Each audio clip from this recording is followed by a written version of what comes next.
This is the second part of Lesson 5. In the first part, we looked at geminate nouns and how to extract roots from geminate nouns or recognize words as being geminate. And now we're looking at segolate nouns. What is a segolate noun? Let's look at these examples, and we'll say them out loud so that we can hear what's happening here. I encourage you, as usual, I'll say the English word, and I encourage you to pause for a moment and try to say the Hebrew word yourself before you let me say it. So the word for foot, regel, regel. Hebrew word for ear, ozen, ozen. The word for king, melech, melech. And for land, eretz, eretz. And for scroll, sefer, sefer. What do all these words have in common? Take a moment. They're all penultimately stressed. That is, they all have stress on the second to the last syllable. And they all have a segol under the second consonant. Some of them have a segol under the first, but look like ozen has a holum instead. Sefer has a sere. But all of them have a segol under the second character. In a separate narrated presentation, I'll give a little bit of the historical background of where segolates came from in the development of the language. Many students find it helpful to see that. So feel free, you can pause this one and go listen to the other one and come back, or just go ahead and finish this one up and then check in on that historical background after you finish this lesson. Segolates in their current form are disyllabic. They have two syllables, melech, ozen. They are penultimately accented, regel. They usually have a segol under the second character. We'll see a few counterexamples brought on by troubles with our friends the gutturals and such like. For example, orach, which ought properly to be orech with a segol, but the guttural has drawn an A-class vowel. So also with na'ar, the guttural drawing A-class vowels all over the place in what should be just a plain regular segol under the ayin.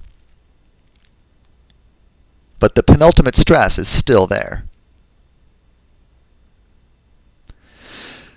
We've already looked at what happens when we put dual endings on these segolates. We haven't made them plural yet, but we've seen duals. So foot, regel, but feet, raglayim. Ear, ozen, but two ears, oznayim. Knee, berech, but two knees, birkayim.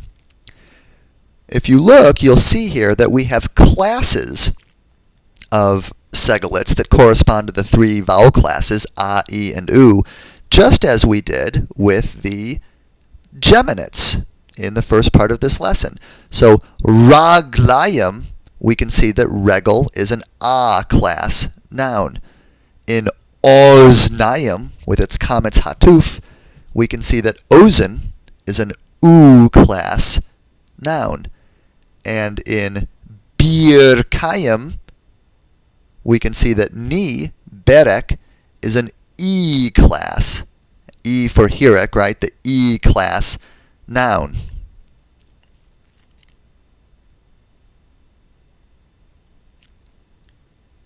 We'll see this again later, and you'll get a preview now, when we begin putting possessive suffixes on nouns. So regel, the dual form shows it to be a class, 2 feet, raglayim.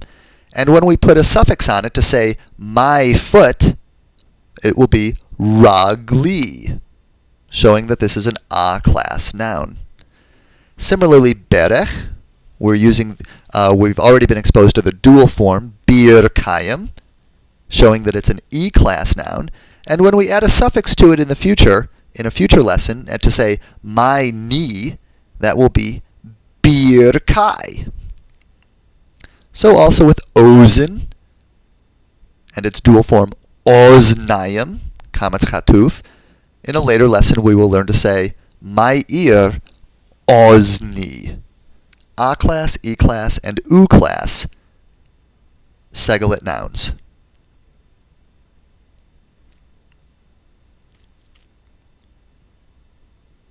Some examples of A-class segolates. Chesed means faithfulness or loyalty. My loyalty. Chasdi, word for king. Melech, my king. Malki, foot. Regel, my foot. Ragli, land. Eretz, my land. Artsi, stone. Evan, my stone. Avni. Examples of E-classes, like tzedek, means vindication or righteousness. My vindication. Tzidki, word for vow. Neder, my vow. Nidri. Note that neder, this E-class segolate shows an E-class vowel under the noon. It's a right long a sere, which shortens to hirek in the suffixed form nidri. But other E-class segolates like tzedek or berech or melech, or not melech, that's an A-class, berech, they are segol instead of sere segol. This is just part of the way that languages sort of get sloppy over time. There's phonemic and historical reasons for it that really aren't important. For your purposes, what you want to see is that when you see the sere in a segolate, neder, eder, sefer, those you know for sure to be E-class segolates, and to have suffixed forms like nidri, idri, sifri. But in these forms that are segol, like tzedek and berek, in those unsuffixed forms, they look the same as the A-class segolates like melech. You can't tell the difference, only in the suffixed forms. Tzidki or birki can you clearly distinguish those E-class segolates from A-class segolates. How about the U-classes? No mistaking these. They all have holum in the first syllable. Ozen, ear. Word for month. Chodesh, or the word for holiness. Kodesh. And finally, orach, orach, with their suffixed forms, kametz chatuf, ozni, chodshi, kodshi, orchi. U-class segolates. So we see that there are these three classes, A-class, E-class, and U-class. We might worry what's going to happen when we start going back between singulars and plurals if we have to keep all of these classes straight. The good news is that we don't have to worry about that with the plurals. Take a look. The plural of melech, which is an A-class segolate. Go ahead and read it out loud. Pause if you like before I read it out loud. Mulachim. Mulachim, kings. But what about this E-type segolate noun? Neder. Its plural form? Nedarim. Nedarim. And an U-class example? Boker, means morning. And mornings, bakarim. Bakarim. So how do we form plurals from geminate singulars? No pretonic, propretonic, nothing, no doing anything. Cut straight to the formula. Kutalim. Or for the feminines, kutalot. Schwa under the first, comments under the second, and then the ending after the third. No problems here with segalit plurals. It's okay, Fonzie. Yeah.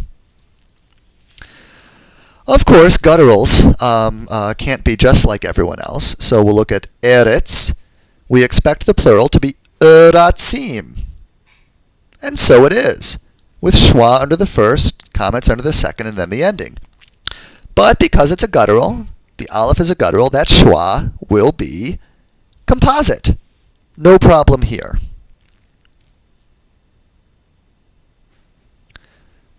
As an example from the E-type, Eder, we expect the plural to be edarim, and so it is. And the schwa under the first radical is, of course, composite because of the guttural ayin.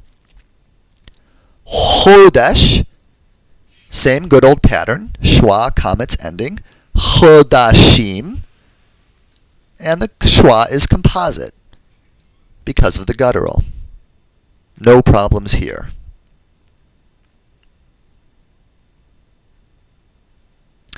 And that's it. In the first part of this lesson, you worked with geminates, and in the second part with segolets. This was a short second part of the lesson, and again, I encourage you to look at the supplementary lesson on the historical background to geminates and segolets to see if that helps shed light on your understanding of these forms. As I always say with this historical background stuff, if it works for you, then use it. If you find yourself looking at the historical background of geminates and segolets and it's not helping you to make sense of the forms, then turn your back on it and do not worry about it again. Thank you for listening to Lesson 5, Geminates and Segolets.